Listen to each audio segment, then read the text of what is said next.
Good afternoon, everyone. Well, it was a wild day in the House of Commons. It was explosive at times.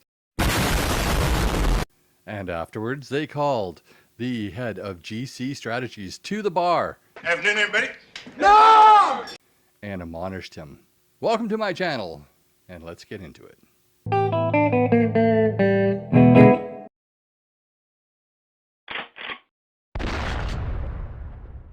We all know that Justin Trudeau likes to spend like a drunken sailor on a 3-day shore leave. Pierre Poilievre has even referred to it as an orgy of spending. The Honourable Leader of the Opposition. Who pays? That's right. Who pays for this latest $50 billion orgy of spending? I'm not an orgy guy! By this costly Prime Minister. We know who won't pay. It won't be those with trust funds that protect their millions of inheritance like the Prime Minister, nor the billionaires that invite him to their private Caribbean islands. They'll hide their money. You know who will pay? You will pay. You, the welder or waitress who can't pay your mortgage because he's inflated the mortgage rates. You will pay because he carbon taxed your food and now you can't feed your kids. Why should you pay for him? Yeah.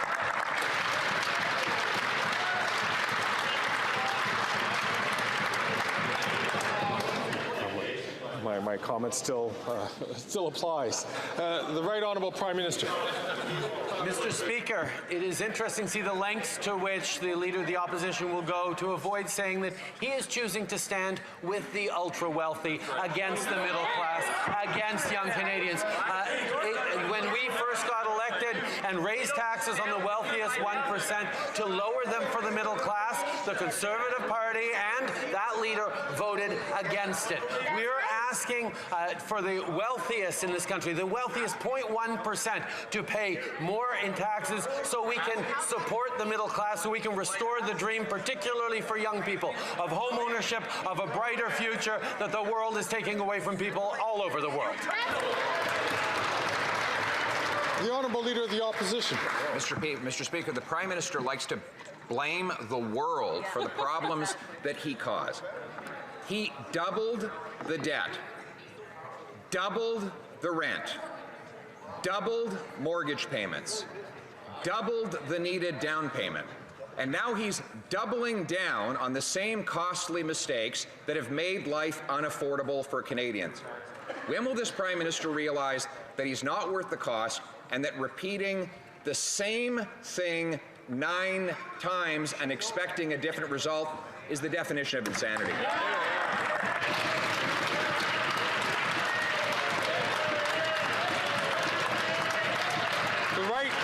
The Right Honourable Prime Minister.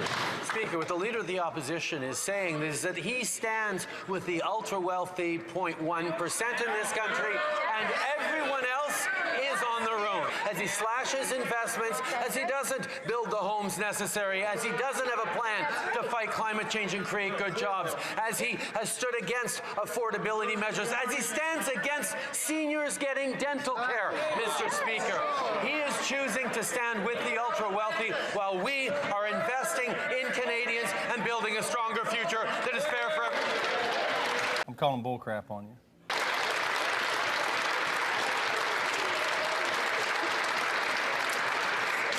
The Honourable Leader of the Opposition. Mr. Speaker, he is the ultra-wealthy. He hid his family fortune in a tax-sheltered trust fund so he wouldn't have to pay the same tax as everyone else.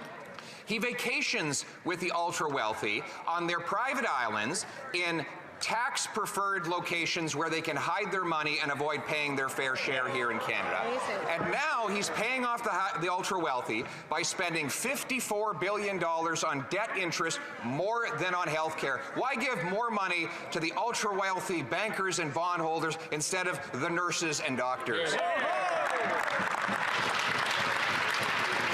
The Right Honourable Prime Minister. Speaker, this is a budget that invests in fairness for every generation by asking the ultra-wealthy to pay a little more And, Mr. Speaker, the Conservative Party is choosing to stand with the status quo, stand with the ultra-wealthy, instead of saying, yes, we need to invest in young people. We need to build more houses. We need to support seniors with dental care. We need to create more spaces in childcare. We need to deliver hundreds of dollars a month tax-free in a disability benefit. These are the things we will be doing. Those are the things that they stand against. Well, as you can see, there's a lot of bullcrap from Justin Trudeau today on how Pierre Poilievre is standing with the 1% or the 0.1% or 0.01% or however he classifies them. But in actual fact, Trudeau is a member of that class. We know that he's living off of his trust fund. He is completely out of touch with reality. He's completely out of touch with what drives up inflation, what is causing it to be so expensive for Canadians to live. And he's just piling on the taxes. It's just insane.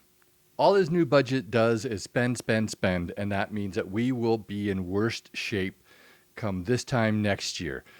I wouldn't be surprised if interest rates are even higher next year than what they are right now. And people will be losing their homes. And people will not be able to pay their basic costs of living, buying food, feeding their children. He must think that money just grows on trees. Of course, he's never had to consider where money comes from. He said that when he first became Prime Minister, the budget will balance itself. He said in many interviews that he's not all that great with numbers, that he doesn't think of monetary policy. What kind of a prime minister is like that? It's insane. And that's what we get for 9 years of Justin Trudeau's failed socialist policies. But that's just my opinion. Leave your comments below. Please hit like and subscribe. Share this with your friends. Hit that notification button. Join me over on Rumble if you like. And we'll see you on the next video.